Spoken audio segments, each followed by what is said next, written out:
كنت رايح اوصل اوردر لزبون الساعة 1 بعد نص الليل. اخدت اللوكيشن واتحركت من المطعم. فضلت ماشي لحد ما وصلت للنقطة اللي حددها لي اللوكيشن. اتصلت بالعميل وقال لي روح لتالت عمارة الدور الخامس. رحت فعلا لتالت عمارة. كانت عمارة تحس انها فاضية مفيهاش سكان وحتى مفيش بواب، بس قلت لنفسي يمكن عشان الجو متأخر. المهم ان اخدت الاوردر وركبت الاسانسير. دوست على الدور الخامس والاسانسير اتحرك. وقف عند الدور الخامس وهو كان قال لي الشقة رقم كام؟ نسيت. يا دي النيلة، وليه ما اتصل عليه واقول له هي الشقة رقم كام؟ اتصلت وكان الرقم مغلق.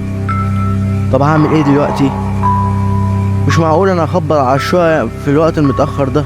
فضلت واقف افكر اعمل ايه لحد ما لقيت شقة اتفتحت، ولقيت ست فتحت لي وقالت لي انت الدليفري بتاع محل كذا كذا كذا. وكانت قالت لي اسم المحل فقربت عليها، لكن هي دخلت وسمعت صوتها من جوه بتقول ادخل حط الحاجة عندك لحد ما اجيب لك الفلوس. دخلت فعلا، بس وانا داخل حسيت ان انا قلبي مقبوض وخايف. مش عارف ليه كنت خايف، غير ان ريحة الشقة كانت غريبة. حاسس ان في لحم بيتشوي جوه. فضلت مستني الست تطلع ما لقيتهاش طلعت. هو في ايه بالظبط؟ يا ستي اللي هنا، انتوا رحت فين؟ من فضلك هات الحساب عشان كده متأخر على الشغل. ده كان كلامي، والست ما كانتش بترد. طب اعمل ايه؟ وبصراحة انا خايف قوي. انا هخرج وادفع الفلوس من جيبي وخلاص. فعلا سبت الاوردر واتحركت للباب. جيت افتح الباب ما فتحش. فضلت احاول كتير قوي افتح الباب ما فتحش خالص. وفجأة وانا بحاول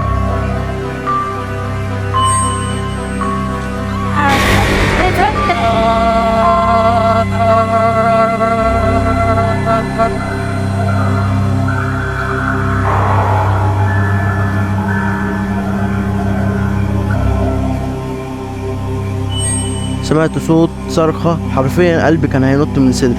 الصرخة دي كانت جاية من جوه أوضة. ايه الرعب اللي انا فيه ده بقى؟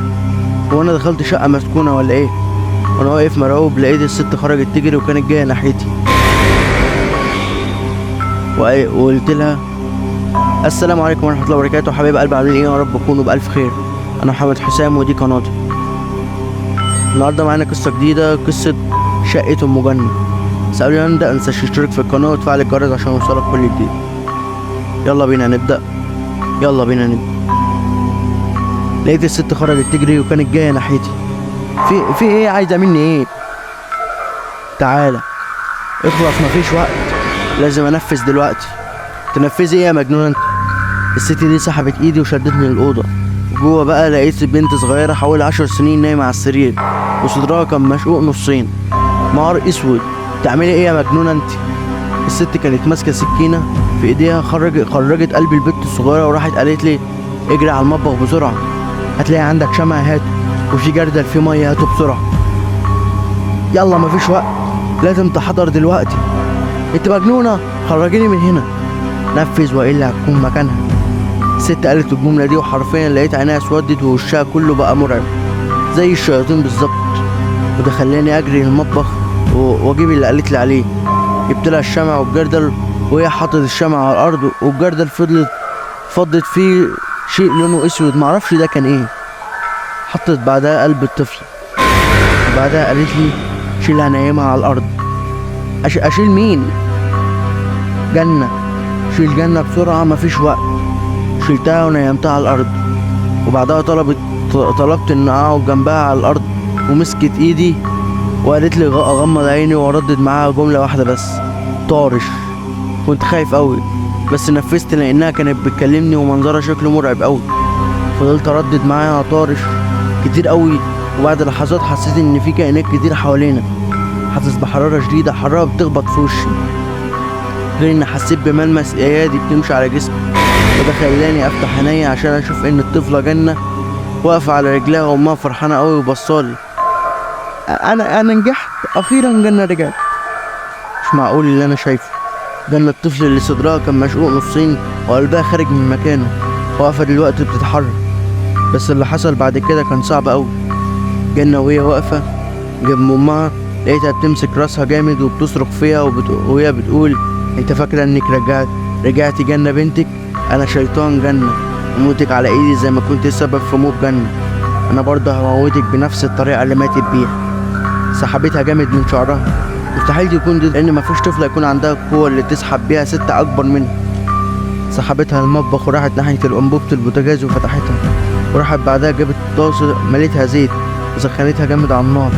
كل ده الام بتصرخ، الراجل جنة او الشيطان جنة انه يسيبها، لكن هي كملت اخدت الطاسه دي وراحت دلقتها على جسمها عشان تصرخ صرخه خلتني اجري من الشقه كلها. لقيت الباب مفتوح، جريت وخرجت من العماره كلها، مش مصدق اللي شفته. ايه ده؟ انا دخلت شقه مسكونه. انا عمال اردد الكلمات دي وانا في قمه خوفي. لقيت راجل واقف عند عماره، لقيته جاي ناحيته بيقول لي انت ايه اللي موقفك هنا؟ جنة، شيطان، ست، زيت يتحرق جوه. كنت بقول الكلمات دي وانا منهار. فالراجل اخدني لحد المكان اللي بيبات فيه، اوضه صغيره جوه العماره. ولما هديت قال لي ايه حكايتك؟ حكيت كل حاجه من اول ما وصلت العماره لحد ما قابلت الست وجنة بنتها، واخيرا بموت الست دي بالزيت. الراجل عينيه برقت وقال لي انت دخلت شقه ام جنة؟ احمد ربنا انك خرجت سليم يا ابني، دي شقه مسكونه من سنين. من وقت اللي حصل الشقه دي كانت عايشه فيها ام جنة، وفي يوم صحينا على صريخ، ولما دخلنا لقينا بنتها مسلوخه بالزيت. ام جنة كانت بتقلي حاجه على النار، وبنتها المسكينه دخلت المطبخ من غير ما تاخد بالها والزيت وقع عليها. ملحقناهاش وماتت.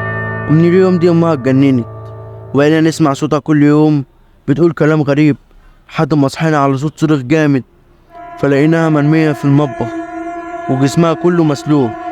ماتت بنفس الطريقة اللي ماتت بيها جنة بنتها. ومن اليوم دي الشقة مقفولة. ناس كتير قالت انها بتشوف وتسمع جنة بالليل، وفي زيك دخل ومخرجش. احمد ربك يا ابني انك خرجت بخير. سمعت الكلام ده وجريت على الموتوسيكل بتاعي، وجريت وحرمت ان اوصل طلبات بالليل. جنة كل يوم بشوفها في كوابيس، وعايش في رعب كل يوم مش قادر اخلص منه. ولو انت شغال دليفري اوعى توصل اي اوردر بالليل، احسن تدخل شقة ام جنة وما تخرجش. شقتها في الهرم، مش هقول فين.